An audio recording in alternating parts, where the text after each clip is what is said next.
আওয়ামী লীগ বিরোধী স্লোগানে উত্তপ্ত রাজপথ, নিষিদ্ধের দাবিতে ছাত্র জনতার শাহবাগ অবরোধ, না মানা পর্যন্ত আন্দোলন চালিয়ে যাওয়ার ঘোষণা। যতক্ষণ পর্যন্ত আওয়ামী লীগকে নিষিদ্ধ করে প্রজ্ঞাপন জারি করা হবে, আমরা জায়গায় থাকব না। আওয়ামী লীগকে পুনর্বাসনের ক্ষেত্র তৈরি করতে চাইছে অন্তর্বর্তী সরকার। অভিযোগ তারেক রহমানের। সরকার ও ইসি চাইলে নিষিদ্ধ করতে পারে, মত মঈন খানের।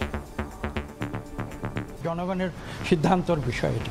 নির্বাচন কমিশন সিদ্ধান্ত নিতে পারে, সরকার সিদ্ধান্ত নিতে পারে। অন্তর্বর্তীকালীন সরকার পলাতক স্বৈরাচার এবং তাতে দোষরদেরকে নিরাপদে দেশ ত্যাগের সুযোগ করে দিচ্ছে। অপরদিকে পলাতক স্বৈরাচারদের সহযোগীদেরও পুনর্বাসনের ক্ষেত্রেও হয়তো তৈরি করতে চাইছে। জনগণের দাবি গুরুত্বের সঙ্গে বিবেচনা করা হচ্ছে, অন্তর্বর্তী সরকারের বিবৃতি। দেখছিলেন প্রধান শিরোনাম। সন্ধ্যার সময় সঙ্গে আছি আমি গোলাম রাব্বি এবং আমি আমিরুল ইসলাম আলিফ। এবার অন্যান্য শীর্ষ সংবাদ। রাখাইনকে রোহিঙ্গা শূন্য করার মিশনে জান্তার চেয়েও ভয়ঙ্কর আরাকান আর্মি, দাবি ভুক্তভোগীদের। দিনে বাংলাদেশে ঢুকছেন অর্ধশত জন, বসতি বরাদ্দ দিতে জাতিসংঘের চিঠি। তীব্র গরমে পুড়ছে দেশ, সূর্যের প্রখরতায় নাজেহাল প্রাণ প্রকৃতি। প্রয়োজন ছাড়া ঘর থেকে বের হচ্ছে না মানুষ। সর্বোচ্চ তাপমাত্রা চুয়াডাঙ্গায় 41.2। এবং ভারতের সামরিক স্থাপনায় হামলার অভিযোগ অস্বীকার পাকিস্তানের। নয়াদিল্লিকে সিনেমার জগৎ থেকে বাস্তবে ফেরার আহ্বান। নিরাপত্তা শঙ্কায় আইপিএল স্থগিত।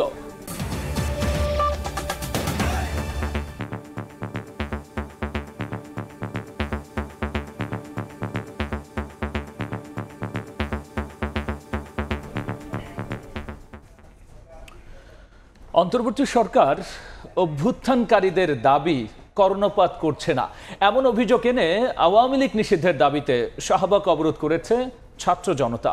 প্রধান উপদেষ্টার বাসভবনের সামনের সমাবেশ মাঝপথে স্থগিত করে শাহবাগ ব্লকেডের ঘোষণা দেন হাসনাত আব্দুল্লাহ। বলেন, আওয়ামী লীগকে নিষিদ্ধ না করা পর্যন্ত শাহবাগ ছাড়বেন না তারা। এদিকে একই দাবিতে রাজধানীর উত্তরায় ঢাকা ময়মনসিংহ মহাসড়ক অবরোধ করেছে আন্দোলনকারীরা।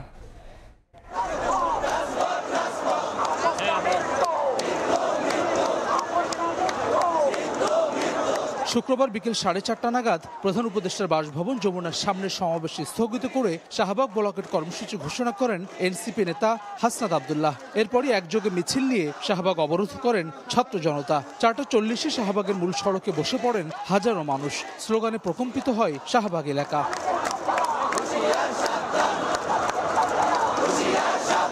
এর আগে বৃহস্পতিবার রাতভর অবস্থান কর্মসূচি শেষে দুপুর 2:40 যমুনার সামনে থেকে কোরআন তেলাওয়াতের মধ্য দিয়ে আনুষ্ঠানিকভাবে সমাবেশ শুরু হয়। জুম্মার নামাজের পর থেকেই মিছিল নিয়ে ছাত্র জনতা সমাবেশ স্থলে এসে যোগ দিতে শুরু করেন। মঞ্চে আয়োজক সংগঠনের নামের পরিবর্তে জাতীয় পতাকা টানানো হয়। বিভিন্ন রাজনৈতিক দল এবং সামাজিক সংগঠনের প্রতিনিধিদের দেখা যায় মঞ্চে। বক্তারা বলেন, প্রায় 10 মাসেও আওয়ামী লীগ নিষিদ্ধে সরকারের অগ্রগতি নিয়ে তারা সন্তুষ্ট নন। একই সঙ্গে আওয়ামী লীগ ইস্যুতে বিভিন্ন রাজনৈতিক দলের বক্তব্যে ক্ষুব্ধ প্রতিক্রিয়া জানান তারা।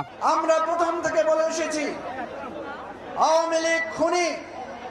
আওয়ামী লীগ বাংলাদেশে হাজার হাজার মানুষকে গুম করেছে। আওয়ামী লীগ আমাদেরকে তিনটি নির্বাচনের ভোট থেকে বঞ্চিত করেছে। আওয়ামী লীগ কোনদিন কোনকালে বাংলার জমিনে আর স্থায়ী হতে পারবে না। যেই কারণে সন্ত্রাসী ছাত্রলীগকে নির্বাহী আদেশে নিষেধ করা হয়েছে, তাহলে ছাত্রলীগের বাপ, ছাত্রলীগের মা আওয়ামী লীগকে কেন নিষিদ্ধ করা যাবে না? পরে 4:30টায় বক্তব্য রাখেন এনসিপি দক্ষিণাঞ্চলের মুখ্য সংগঠক হাসনাত আব্দুল্লাহ। এ সময় আওয়ামী লীগ নিষিদ্ধ না করা পর্যন্ত রাজপথ না ছাড়ার ঘোষণা দেন তিনি। ছাত্র জনতার দাবি সরকার কর্ণপাত করছে না অভিযোগ করে বলেন, শাহবাগ অবরোধের মধ্য দিয়েই দ্বিতীয় অভ্যুত্থানের পর্ব শুরু। ইন্টারিমের কানে শহীদের আওয়াজ পৌঁছায় না, আহতদের আর্তনাদ পৌঁছায় না। যতক্ষণ পর্যন্ত আওয়ামী লীগকে নিষিদ্ধ না করে, আওয়ামী লীগকে নিষিদ্ধ করে প্রজ্ঞাপন জারি করা হবে, আমরা জায়গায় থাকব না। সমাবেশ এবং অবরোধে বিভিন্ন রাজনৈতিক দল ছাড়াও জুলাই গণ অভ্যুত্থানের শহীদ পরিবার এবং আহতরা অংশ নেন। হাসান ওয়ালি, সময় সংবাদ, ঢাকা। এ নিয়ে আরো জানাতে এই মুহূর্তে শাহবাগে আছেন সহকর্মী সাদিকুর রহমান। এবং উত্তরায় আছেন শাকির আহমেদ। সরাসরি প্রথমে যাচ্ছি সাদিকের কাছে।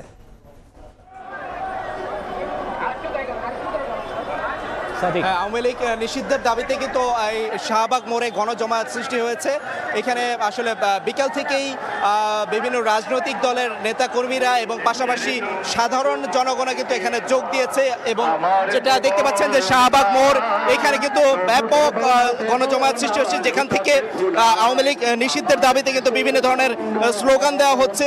এখানে আমরা যেটা দেখেছি যে এনসিপি, হেফাজত, ইসলামী ছাত্র শিবির, জামাত সহ বিভিন্ন রাজনৈতিক দলের নেতাকর্মীরা এখানে জড়ো হয়ে স্লোগান দিচ্ছেন এবং তারা বলছেন যে খুব দ্রুতই আওয়ামী লীগকে নিষিদ্ধ না করা পর্যন্ত তারা এখানে যে আন্দোলন এবং তারা যে বিক্ষোভ করছেন তারা সেটা ছেড়ে যাবে না। আসলে আজকে যে তীব্র গরম উপেক্ষা করে এখানে সাধারণ মানুষ এখানে যুক্ত হয়েছেন।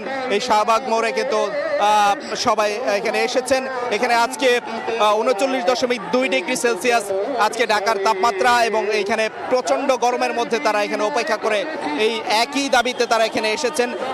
এই শাহবাগ থেকে বিভিন্ন এলাকার যে রাস্তাগুলো এখানে যুক্ত হয়েছেন সেই যান চলাচল কিন্তু বিকাল থেকে এখানে বন্ধ রয়েছে এবং এখানে পতাকা হাতে নিয়ে এখানে মাইক নিয়ে তারা কিন্তু তাদের দাবি জানাচ্ছেন এবং আজকে বিকালে যখন প্রধান উপদেষ্টার কার্যালয়, প্রধান উপদেষ্টার যে বাসভবন যমুনার সামনে থেকে এই হাসনাত আব্দুল্লাহ যখন ঘোষণা দেয় যে এই শাহবাগ মোড়ে জড়ো হওয়ার জন্য, তখনই কিন্তু সব রাজনৈতিক দলের নেতাকর্মীরা এখানে এসে জড়ো হয়েছেন। এখানে বিভিন্ন যারা জড়ো হয়েছেন তাদের সাথে আমি কথা বলেছি। তারা বলছেন যে আসলে এই গত যে জুলাই আন্দোলনে জুলাই হত্যাকাণ্ডে যে আসলে যে হত্যাযজ্ঞ চালানো হয়েছিল, আসলে আওয়ামী লীগ কোনোভাবেই এই রাজনৈতিক করার কোনো অধিকার রাখে না, সেই বিষয়গুলি তারা নানা যুক্তি তুলে ধরেছেন এবং তারা বলছেন যে আসলে বিচার এবং সংস্কার সহ দ্রুত আওয়ামী লীগকে নিষিদ্ধ না করা পর্যন্ত তারা এই আন্দোলন আরো চালিয়ে যাবেন, তীব্রতর হবে এই হুঁশিয়ারি তারা দিচ্ছেন। এই ছিল এখান থেকে সবশেষ তথ্য।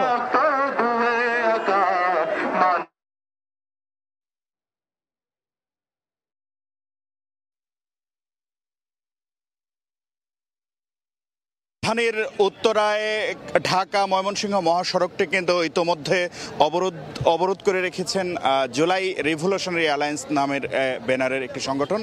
এখানে কিন্তু শিক্ষার্থীদের পাশাপাশি বিভিন্ন শ্রেণী পেশার মানুষ এই যে অবরোধ সেটিতে অংশগ্রহণ করেছেন এবং ঢাকা ময়মনসিংহ মহাসড়কটি যান চলাচল সম্পূর্ণ আটকানো অবস্থায় আছে এবং এখানে যারা অবরোধে অংশগ্রহণ করেছেন তারা বলছেন যে জুলাই বিপ্লবের এতদিন পরেও এই গণহত্যা সহ নানা আনুষঙ্গিক যে হত্যাযজ্ঞ সেটির সঙ্গে সম্পৃক্ত আওয়ামী লীগের বিচার পাশাপাশি আওয়ামী লীগ নিষিদ্ধ না হয় তারা কিন্তু বিক্ষুব্ধ এবং তারা বলছেন যে খুব দ্রুত সময়ের মধ্যে আওয়ামী লীগকে যেন নিষিদ্ধ করা হয় এবং এটি নিয়ে কোনো ধরনের কালক্ষেপণ কিন্তু তারা কিন্তু চাইছেন না। তারা বলছেন খুব দ্রুত সেই আওয়ামী লীগকে নিষিদ্ধের প্রক্রিয়াটির দাবি জানিয়েছেন তারা। এবং আমরা দেখতে পেয়েছি এখানে শিক্ষার্থীদের একটি বড় অংশ আছেন, বিভিন্ন শ্রেণী পেশার মানুষ আছেন, রাস্তা অবরোধ করে তারা কিন্তু তাদের যে দাবি সেই দাবির প্রতি তারা অনড় আছেন এবং তাদের সঙ্গে সংহতি জানিয়েছেন সব শ্রেণী পেশার মানুষ। এবং তারা বলেছেন শাপলা গণহত্যা সহ বিডিআর হত্যাকাণ্ড যেটি পিলখানায় ঘটেছিল সেই হত্যাকাণ্ড সহ বিভিন্ন ধরনের হত্যাকাণ্ডে গত 16 থেকে 17 বছর ধরে আওয়ামী লীগ যে হত্যাকাণ্ডগুলো ঘটিয়েছে সেই হত্যাকাণ্ডের দায়ে এই দলটিকে যেন নিষিদ্ধ করা হয় এমন দাবি কিন্তু তারা তুলছেন। এবং তারা বলছেন বর্তমান অন্তর্বর্তীকালীন যে সরকার রয়েছে সেই সরকার আওয়ামী লীগকে নিষিদ্ধ না করে নানা ধরনের কালক্ষেপণ করছে এমন কিন্তু অভিযোগ তারা করছেন।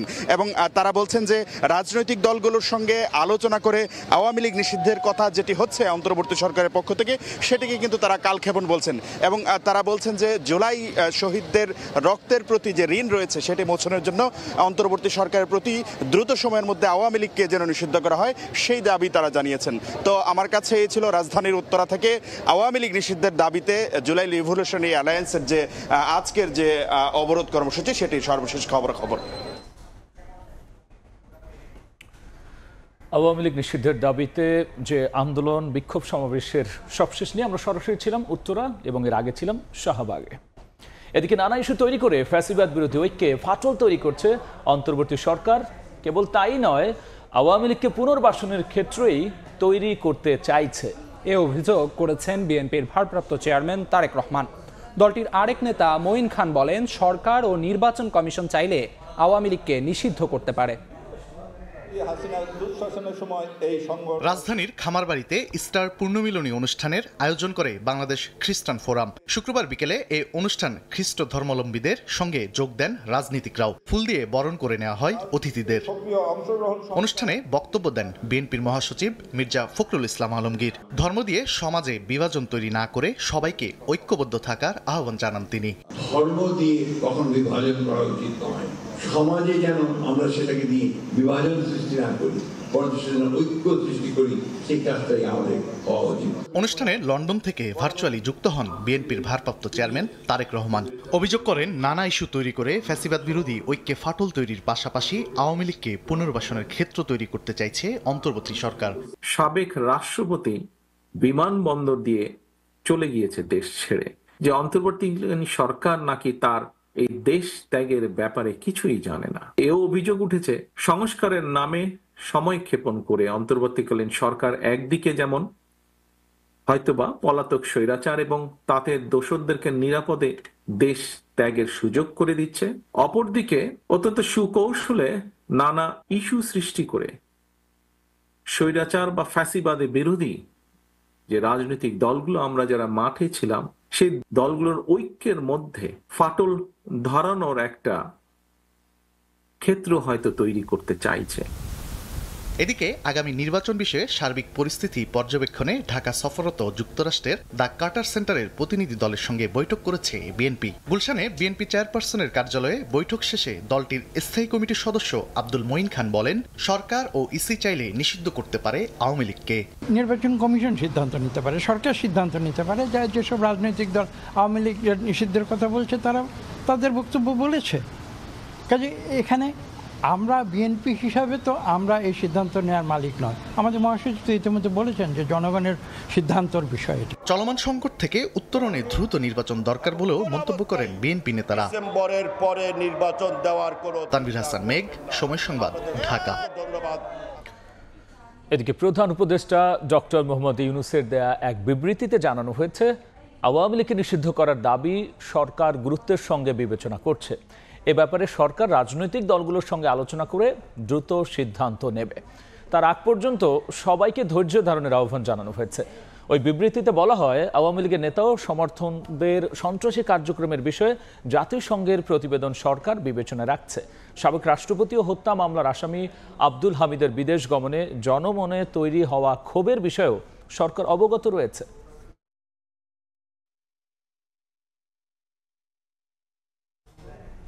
সন্ধ্যার সময় আরও থাকছে। প্রাইম এশিয়া বিশ্ববিদ্যালয়ের ছাত্র পারভেজ হত্যা মামলার আসামি টিনা 3 দিনের রিমান্ডে। আদালতে আত্মপক্ষ সমর্থনে অসম্মতি। এখনো পর্যন্ত গ্রেফতার 7। শেখ হাসিনার বিরুদ্ধে জুলাই গণহত্যার মামলার তদন্ত রিপোর্ট দাখিল হচ্ছে সোমবার। এ তথ্য জানিয়েছেন আন্তর্জাতিক অপরাধ ট্রাইব্যুনালের chief prosecutor advocate Tajul Islam. ওই দিন শেখ হাসিনার সঙ্গে সাবেক স্বরাষ্ট্রমন্ত্রী আসাদুজ্জামান খান কামাল ও সাবেক আইজিপি চৌধুরী আবদুল্লাহ আল মামুনের তদন্ত প্রতিবেদনও জমা দেওয়ার কথা রয়েছে। জুলাই গণঅভ্যুত্থানের মুখে 5 আগস্ট ভারত পালিয়ে যান শেখ হাসিনা, কিন্তু এর আগে হত্যা করা হয় 1400-র বেশি মানুষকে। আহত হন প্রায় 30,000 ছাত্র জনতা। জুলাই গণহত্যার বিচারে গত বছরের নভেম্বরে আন্তর্জাতিক অপরাধ ট্রাইব্যুনালের যাত্রা শুরু হয়। এখন পর্যন্ত কোনো মামলার বিচার শুরু হয়নি। গত 6 মাসে এবার এক ফেসবুক পোস্টে ট্রাইব্যুনালের চিফ প্রসিকিউটর জানিয়েছেন, সোমবার শেখ হাসিনার মামলার তদন্ত রিপোর্ট হাতে পাবেন তারা। এরপর আনুষ্ঠানিক অভিযোগ দাখিলের মধ্য দিয়ে বিচার শুরু হবে। একটি সূত্র বলছে, অপরাধের নিউক্লিয়াস হিসেবে অভিযুক্ত করা হচ্ছে শেখ হাসিনাকে। শুরুতে এই মামলায় শেখ হাসিনাকে একক আসামি করা হলেও পরিকল্পনায় পরিবর্তন এনেছে তদন্ত সংস্থা। একটি সূত্র বলছে, শেখ হাসিনার সঙ্গে সাবেক স্বরাষ্ট্রমন্ত্রী আসাদুজ্জামান খান কামালকে দ্বিতীয় আসামি করা হচ্ছে। গণমাধ্যমের তথ্য অনুযায়ী কলকাতায় অবস্থান করা সাবেক এই মন্ত্রীকে জুলাই গণহত্যার সেকেন্ড কমান্ডার হিসেবে আনুষ্ঠানিক অভিযোগ দাখিল করা হচ্ছে। শেখ হাসিনা ও আসাদুজ্জামান খান পলাতক হওয়ায় এ মামলায় তৃতীয় আসামি হিসেবে অন্তর্ভুক্ত করা হচ্ছে সাবেক পুলিশ মহাপরিদর্শক চৌধুরী আব্দুল্লাল মামুনকে। আন্দোলন দমনে পুলিশের নির্বিচারে হত্যা, হেলিকপ্টার থেকে গুলি করা সহ আইনশৃঙ্খলা বাহিনীর অপরাধের দায় আনা হচ্ছে তার বিরুদ্ধে। মামুনকে কয়েক দফা জিজ্ঞাসাবাদে গুরুত্বপূর্ণ তথ্য মিলেছে বলে জানিয়েছে প্রসিকিউশন। আফজাল হোসেন, সময় সংবাদ, ঢাকা। অভ্যুত্থানে হত্যা সহ একাধিক মামলায় নারায়ণগঞ্জ সিটির সাবেক মেয়র সেলিনা হায়াত আইভিকে কারাগারে পাঠানো হয়েছে। বৃহস্পতিবার রাত 11টার দিকে সাবেক মেয়র সেলিনা হায়াত আইভির শহরের দেওভোগ এলাকার বাড়িতে প্রবেশ করে গোয়েন্দা পুলিশ সহ আইন শৃঙ্খলা বাহিনীর বিপুল সংখ্যক সদস্য। এ সময় বাড়ির সামনের সড়কে অবস্থান নিয়ে বিক্ষোভ করেন আইভির সমর্থকরা। পরে ভোরে তাকে গ্রেফতার করে আইন শৃঙ্খলা বাহিনীর সদস্যরা।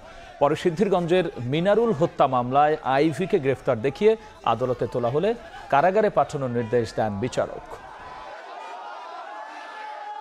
তীব্র গরমে পুড়ছে সারা দেশ। সূর্যের প্রখরতায় নাজেহাল প্রাণ প্রকৃতি।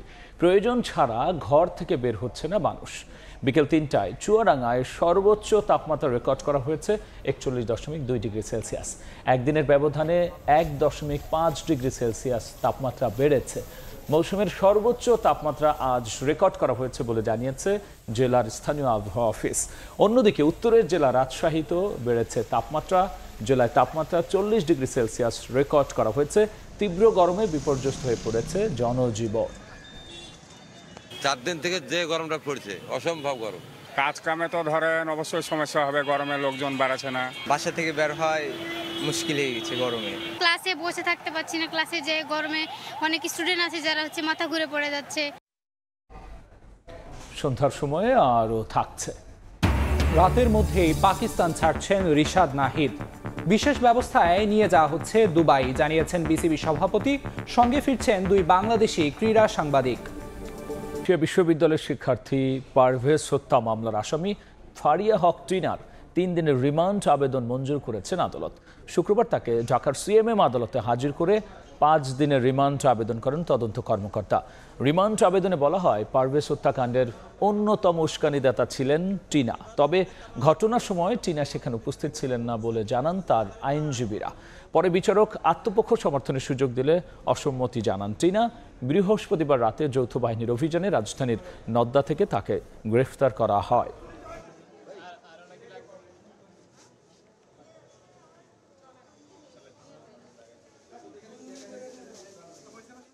এর প্রত্যক্ষ নির্দেশে এবং এর প্রত্যক্ষ মদদে এই হত্যাকাণ্ড হয়। আদালত উভয় পক্ষের আইনজীবী, আসামি পক্ষের আইনজীবী এবং আমাদের যারা রাষ্ট্রপক্ষের আইনজীবী ছিলাম তাদের বক্তব্য, উভয় পক্ষের বক্তব্য শুনে আদালত তাকে 3 দিন রিমান্ড মঞ্জুর করে। দেখছেন সন্ধ্যার সময়।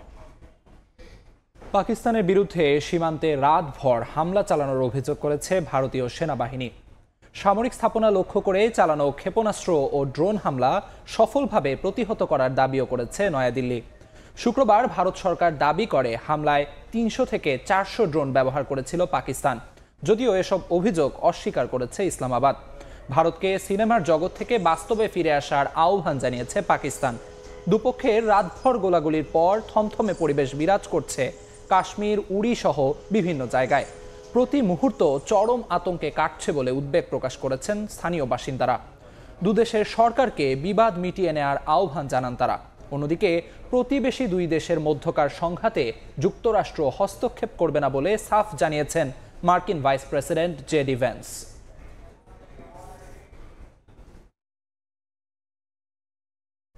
দেখছেন সন্ধ্যার সময়।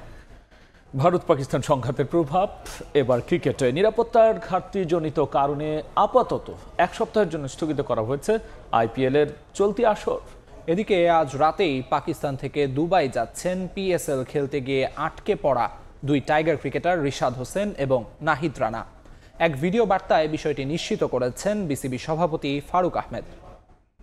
কাছে কোনো এক সময় তারা চেষ্টা করবে যাতে সব খেলোয়াড়কে এখান থেকে নিরাপদ জায়গায় সরিয়ে নেওয়া যায় এবং তার সাথে সাথে আমাদের বোর্ড থেকে বাংলাদেশ হাই কমিশনের মিলিটারি অ্যাটাচের সাথেও যোগাযোগ করা হয়েছে।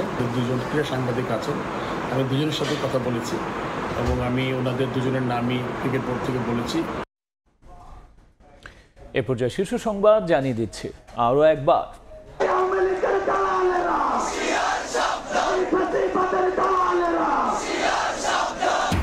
আওয়ামী লীগ নিষিদ্ধের দাবিতে উত্তাল রাজপথ, শাহবাগ অবরোধ ছাত্র জনতার।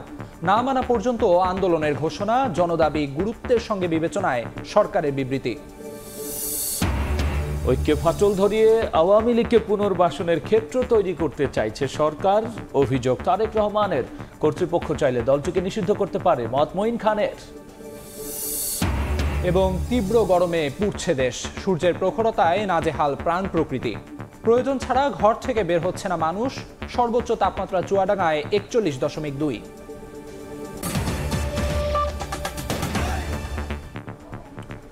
এই ছিল সন্ধ্যার সময়, সঙ্গে থাকুন সময়ের।